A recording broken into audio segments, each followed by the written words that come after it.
Sawmill Hill YouTubers, Charlie here. I'm gonna give a little update on the last video I made about the compost. You saw these tubs that I put sawdust down in. I put sawdust down in them and fill them with compost, and then put hay on them, just let it sit there. I'll be planting these in potatoes next month. Anyhow, here's a pile of leaves I've gathered up this year. Mixed some of that chicken manure in with them, some rabbit manure.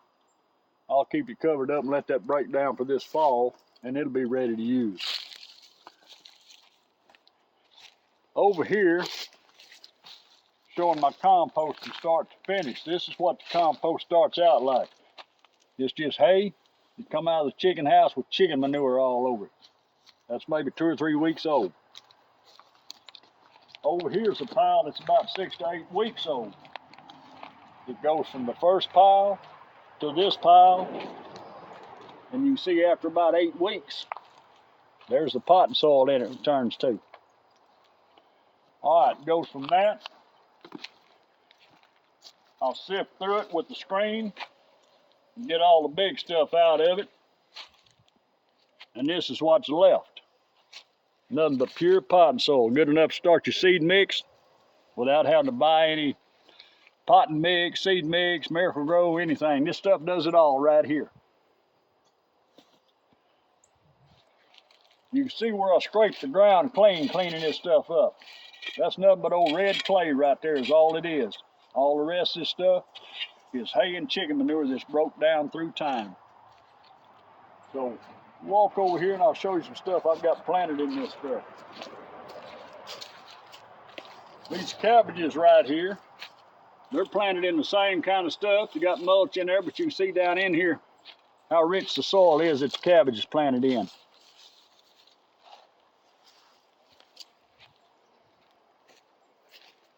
Let's walk over here to my strawberry plants. We'll take another look at them since I winterized them.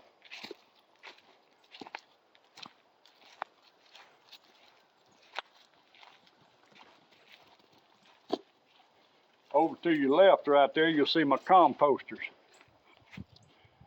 They do a fine job.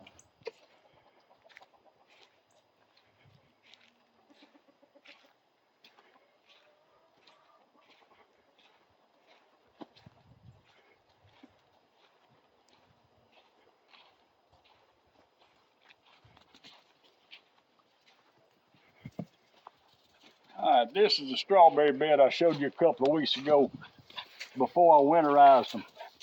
I went and we've had about several nights below freezing. I went ahead and come out and put the hay over them. You can see what they look like.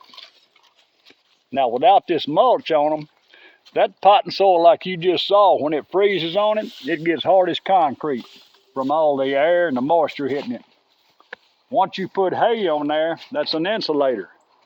These pots that you see the strawberries in stay soft, just like I just showed you, even through a hard freeze.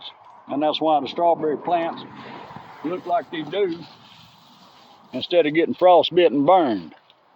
These things are ready to start making blooms come March, putting strawberries on. Over here we have the asparagus beds.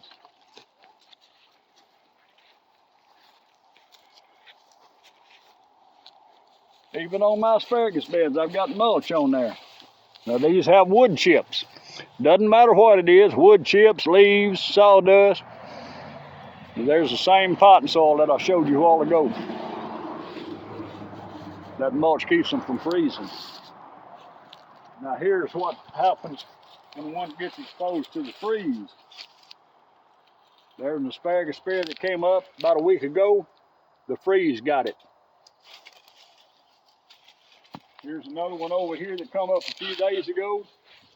The freeze the last couple of nights got it. But everything underneath here, there's the same potting soil you just saw. That stuff will grow anything.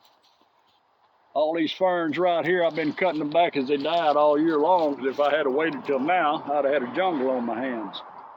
These are the last few. The freeze is getting them. I'll be cutting them back and then putting another layer of compost on here and they'll be ready to start putting up spears just about the end of February, first part of March. That's the power compost, mulch, people. It'll save you plants. Hope you enjoyed the little tour. We'll give you an update later on.